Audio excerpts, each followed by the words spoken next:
అనారోగ్యం, ఉద్యోగం, వ్యాపారం అప్పులతో బాధపడుతున్నారా? వెంటనే జేకేఆర్ గురువు గారికి కాల్ చేసి అపాయింట్మెంట్ తీసుకోండి.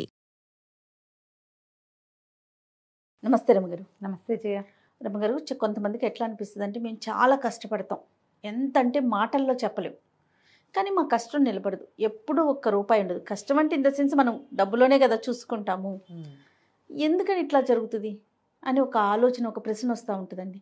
ఎప్పుడు ఒక ప్రశ్న ఉంటుంది చూడండి, మేము బాగా భగవంతుని కొలుస్తాము అయినా మాకు కష్టాలు తప్పవు. అట్లా మేము చాలా కష్టపడతాం, అయినా డబ్బు మాత్రం, లక్ష్మీదేవి మాత్రం నిలవదు, మా దగ్గర ఉండదు, మాకెప్పుడు బాధలు కష్టాలే ఉంటాయని ఒక ప్రశ్న ఉంటుంటుంది. ఆలోచన రాకుండా ఉండాలి అంటే మనం అసలు మన నడవడిక కానీ మన నడతలో కానీ ఎలాంటి మార్పులు చేసుకోవాలి? బేసిక్గా జయ, డబ్బు ఎప్పుడు కూడా చెంచల కదిలిపోతూనే ఉంటుంది. మనకు ఒక రూపాయి ఇచ్చింది అనుకో, రూపాయిగా ఎలా ఉంటుంది, అది పాపాయిల్ని పెట్టదు, దాని దారిని అది ఉంటుంది. మనం ఏం చేస్తాము, ఖర్చు పెంచుకుంటాం, ఖర్చు చేస్తాం. ఓ 80 పైసలు ఖర్చు పెట్టాం, ఓ రూపాయలు అంటే ఓ 100 రూపాయలు 80 రూపాయలు ఖర్చు పెడితే 20 రూపాయలు దాస్తాం. జనరల్గా అందరు చేసేదే కదా. కొంతమంది ఎట్లా ఉంటారంటే 100 రూపాయలు వస్తే కనుక 200 ఖర్చు ఉంటుంది వాళ్ళకి ముందుగానే. అప్పుడు డబ్బు ఎట్లా ఉంటుంది, సంపాదన పెరుగుతూ ఉంటే లివింగ్ స్టైల్ పెంచేసుకుంటూ ఉంటారు. పాత లివింగ్ స్టైల్లో ఉండరు, కొనుబళ్ళు అది చుట్టుపక్కల వాళ్ళ నుంచి మన దగ్గర డబ్బులు ఉన్నాయి కదా అని ఖర్చులు పెంచుకుంటాం. అందరూ చేసేదే, మనిషి అన్న ప్రతివాడు ఇదే చేస్తాడు జయ. మనకి ఎంత డబ్బు వచ్చినా పూర్వకాలం పద్ధతిలో ఆ తక్కువ ఖర్చుతోనే ఉండే జనాల్ని మనం అసలు ఈ రోజున చూడం. మామూలుగానే బేసిక్ నీడ్సే మనవి పెద్దవైపోయినాయి ఇప్పుడు. ఈ ఊళ్ళలో హైదరాబాద్లో చోట 30-40 వేలు వస్తే కానీ అసలు కుటుంబం బతికేది వీల్లేదు. ఎందుకంటే ఇప్పుడు బాగా సంపాదించే వాళ్ళు అదే బియ్యం తినాలి, సంపాదన లేకపోయినా అదే 50 రూపాయల బియ్యం. 25-30కి బియ్యం వచ్చే రోజు అసలు పోయింది. ఖర్చు సమానం అయిపోయింది కదా, కూరలు అంతే, సామాన్లు అంతే, సరుకులు అంతే. అవి ఏవి చీప్గా దొరుకుతాయి? మహా అయితే అక్కడెక్కడో మార్కెట్కి వెళ్తే తక్కువకు రావచ్చు, అక్కడెక్కడికో వెళ్ళిన వస్తువు నిలవ పెట్టుకునేసరికి వేస్టేజ్లు అయిపోతాయి. లివింగ్ ఇది అందరిది ఒకటే, ప్రతివాడికి 2 పూట్ల అన్నం కావాలా, 1-2 కూర కావాలా, అదే చింతపండు, అదే బెల్లము, అదే ఉప్పు, పప్పు, నూనె, ఎండుమిర్చి అవే వాడుకుంటాం, అందరం అదే కదా. మన భోజనం వేరు, వాడి భోజనం వేరు, తక్కువ జీతం వాడి భోజనం వేరు కాదు అసలు. ఎక్కడ తేడాలు వస్తాయి? ఇళ్ళ ఖర్చులు, ప్రయాణపు సాధనాలు, బట్టలు పాతలు, నగ నాణ్యం నిలవ పెట్టడము, ఏమైనా కొనుక్కోవటము, వాటిల్లో తేడాలు, పై ఖర్చుల్లో తేడా వస్తాయి అంతే. ఆహారం అందరికీ ఒకటే కదా. ఈ పై ఖర్చులు జనరల్గా మనం పెంచేస్తాం. ఈ పెంచుకునేసరికల్లా డబ్బు కనపడదు. ఇంత డబ్బులు వస్తున్నా ఎందుకు నాకు మిగలటం లేదు, ఇదివరకు 50,000 వచ్చేది, అప్పుడు నేను 10,000 సేవ్ చేసేదేవాడిని, ఇప్పుడు 1,00,000 వస్తోంది అంటే నేను డబల్ 20 సేవ్ చేయాలి కదా అనిపిస్తుంది, కానీ చెయ్యం. మనం 14-12 చేయగలుగుతాం అంతే. ఎందుకంటే ఈ పెరిగిన వారడి మనం పెంచేస్తున్నాం, ఖర్చు పెరిగిపోతుంది. మనం బయట తినేది పెరిగిపోతుంది, బట్టలు కొనేది పెరిగిపోతుంది, మారిపోతుంది. ఎవరికైనా ఇచ్చేది, ఎక్కడికైనా వెళ్ళేది, ఏమైనా కొనుక్కునేది ఎక్కడ తగ్గం. మనం వాడే ఫోన్ దగ్గర నుంచి అన్నీ మార్చేస్తాం. ఈఎంఐలు పెట్టేసుకుంటాం, డబ్బులు వస్తున్నాయని ఈఎంఐలు పెట్టేస్తాం, ఇంకో 2 వస్తువులు కొనేసుకుంటాం, ఇంకా ఎక్స్ట్రా స్టోరేజ్ కొనేసుకుంటాము, పెంచుకుంటూ పోతాం. ఈఎంఐ ఆప్షన్స్ వచ్చాక రమ్మగారు మరి చాలా ఎక్కువైపోయింది, కొనుబళ్ళు ఎక్కువైపోయింది. మనం చేయగలమా లేదా, మనం కట్టగలమా ఆలోచించినా రావట్లేదు. ఎంత పెద్ద వస్తువైనా చేతిలోకి వచ్చేస్తుంది, అది తర్వాత కడతాం, మనకు తెలియటం లేదు. కానీ ఏమవుతుంది, ఎండ్ ఆఫ్ ద డే చూసుకుంటే మనం నిలవలో లేము, మనం సంపాదించిన దానికి తగినట్టుగా మన దగ్గర నిలవలేదు అనేది మనకి తెలుస్తూ ఉంటుంది. బేసిక్ ఒకటి ఎవరికైనా కావాల్సింది ఇది. నువ్వు కార్పొరేట్ స్టోరీస్లో కనపడుతుంది, బ్యాంకర్లు మనకి అడ్వైజ్ చేసే బ్యాంకర్స్ వస్తారా, వాళ్ళు చెప్తారు, సంపాదన పెరిగిన వెంటనే ఇమీడియట్గా నువ్వు ప్లాన్ చేయాల్సింది సేవింగ్స్, అంతే. అది డబ్బు మల్టిప్లై అయ్యే విధానాన్ని యాప్ చేసుకో. ఒక 20 రూపాయలు దాచిపెట్టడం అంటే ఓ పర్సులో పెట్టి పెట్టడం కాదు, అది పిల్లలు పెట్టే చోట పెట్టాలి. పెద్ద పిల్ల కాదు, చిన్న పిల్ల అయినా సరే సేఫ్గా. అసలు ప్రధానమైనది సేఫ్టీ. ప్రధానమైనది చాలా ఎక్కువగా ఆలోచించాల్సింది సేఫ్టీ. చిట్టీలు కట్టడము, ఎక్కడైనా నమ్మకమైన చోట డబ్బులు పెట్టడం, అదుపు పెట్టడము. తర్వాత ఇప్పుడు మనకి బోల్డన్ వచ్చినాయి, ఏమంటారు దాన్ని, మ్యూచువల్ ఫండ్స్ లాంటివి. అలాంటిది ఏదైనా సరే రెగ్యులర్గా ఒక సిప్, ప్రతి నెల డబ్బు అందులోకి వెళ్ళిపోతుంది. నీ జీతం పడ్డం ఏంటి, సిప్కి వెళ్ళిపోతుంది. అది నీ చేతిలో ఇంచి కాదు, ఆటోమేటిక్గా అది వెళ్ళిపోతుంది. నీ దగ్గర ఉన్నది కొంతే ఉంటుంది, నువ్వు ఇందులోనే వాడాలి. ఆల్రెడీ సేవింగ్స్ దానంతటా అది వెళ్ళిపోయింది కదా. నీకు డబ్బు జీతం హైక్ వచ్చింది అంటే ఇమీడియట్గా నువ్వు చేయవలసింది అది.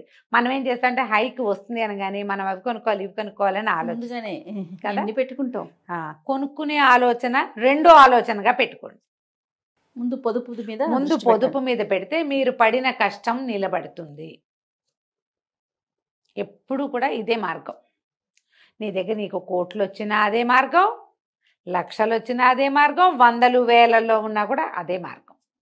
పొదుపు వైపు ఆలోచించాలి తప్పకుండా. ఎవరైనా సరే దాన్ని ఎక్కడైనా, ఇప్పుడు కొంచెం పెద్ద పెద్ద అమౌంట్స్ అనుకో, ఏదైనా స్థలాలు లాంటివి కొనిపెట్టుకోవాలి.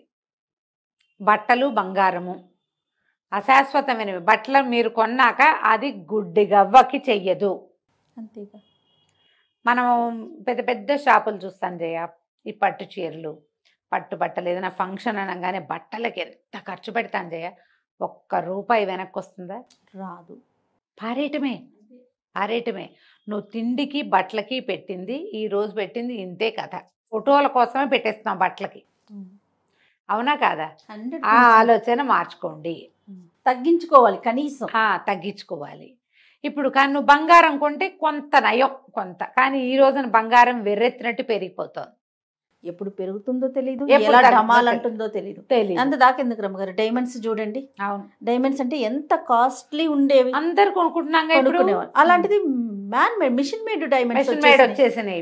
దానికి దీనికి ఏ మాత్రం తేడా లేదు. పాపం అది అంత కాస్ట్ పెట్టి కొనుక్కున్న వాళ్ళ పరిస్థితి ఏంటి? నిజంగా 1,00,000 పెడితే గానీ ఇంత దుద్దులు రావు. ఇప్పుడు 30,000కే అవి వచ్చేస్తున్నాయి కదా.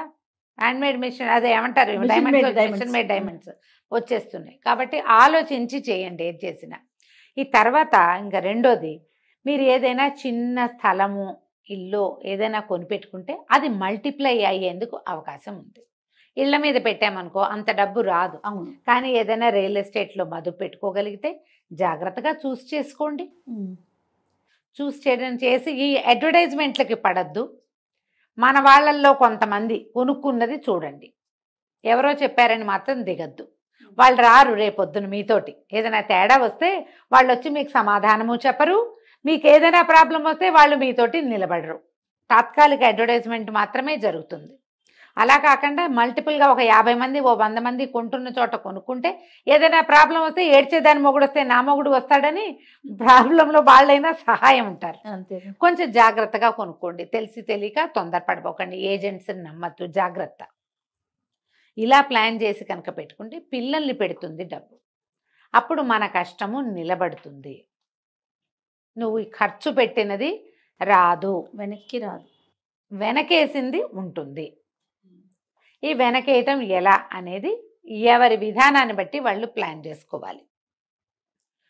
వాస్తు బంగారం కొనిపెడతారా, స్థలాలు కొనిపెట్టుకుంటారా, లేకపోతే ఏదైనా మ్యూచువల్, ఇప్పుడు పెద్ద పెద్దవి అయితే బంగారాలు వాస్తు స్థలాలు అనుకో. చిన్న చిన్న అమౌంట్స్ మనం మదుపు పెట్టుకోవచ్చు ఇట్లా చక్కగా. రెగ్యులర్గా అవి సిప్కి కట్ అయిపోయి ఉంటాయి, అమౌంట్ ఉంటుంది ఖచ్చితంగా. కాస్త ముందు వెనకగా మార్చుకోవచ్చు దాన్ని, లేదా ఏదైనా చిట్టీలు కట్టుకోవటం రెగ్యులర్గా. పెద్ద అమౌంట్ అయ్యాక దాన్ని ఏ ఫిక్సో చేసుకోవటం, దాంతో ఏదైనా పెద్దది ఏర్పాటు చేసుకోవటం, పిల్లలకు వస్తువుని అరేంజ్ చేసుకోవచ్చు, అలా చేయొచ్చు. ప్రధానమైనది మీ మైండ్ సెట్లోనే మీ డబ్బులు ఉంటాయి. డబ్బు పర్సులో ఉండదు, మైండ్ సెట్లో ఉంటుంది. దాన్ని సరి చేసుకోండి తప్పకుండా.